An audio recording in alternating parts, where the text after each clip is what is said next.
Du changement dans les dessins animés de notre enfance. Est-ce que vous vous souvenez de ce petit putois qui est le comparse de Bugs Bunny? Eh bien, les Américains semblent décidés à le faire disparaître de leurs films. Sa drague très lourdingue inciterait au harcèlement. Alors, est-ce logique ou un peu exagéré, comme le disent certains? On en parle avec Manuel Tissier et Anaïs Agbo. Ce petit animal n'est plus en odeur de sainteté. Pépé le putois, avec son accent français, est connu pour sa tendance à étreindre et à embrasser les femmes contre leur volonté. Il vient d'être coupé au montage d'une superproduction américaine. Moi, je ne suis pas pour la censure, parce que de toute manière, interdire, c'est rétrécir l'idée. Il faut quand même, à mon avis, peut-être diffuser ce genre de choses juste en mettant un avertissement supplémentaire, enfin en mettant quelque chose. Parce qu'on ne peut pas tout supprimer de tous les films, de tout ceci, etc.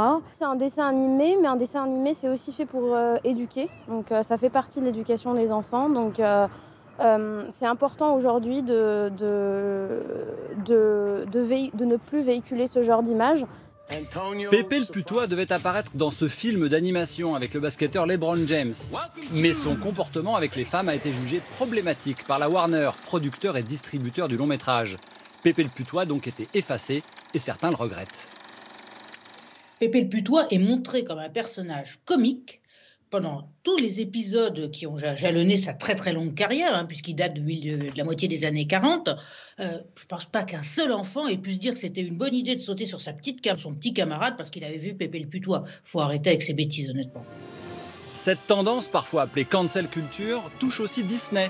Le livre de la jungle, avec des clichés jugés racistes, mais aussi les aristochats, sont désormais précédés d'un avertissement. Ce programme comprend des représentations datées et un traitement négatif des personnes ou des cultures. Ces stéréotypes étaient déplacés à l'époque et le sont encore aujourd'hui. La littérature n'échappe pas non plus à cette relecture. Les 10 petits nègres d'Agatha Christie ont récemment changé de titre pour devenir « Ils étaient 10 ».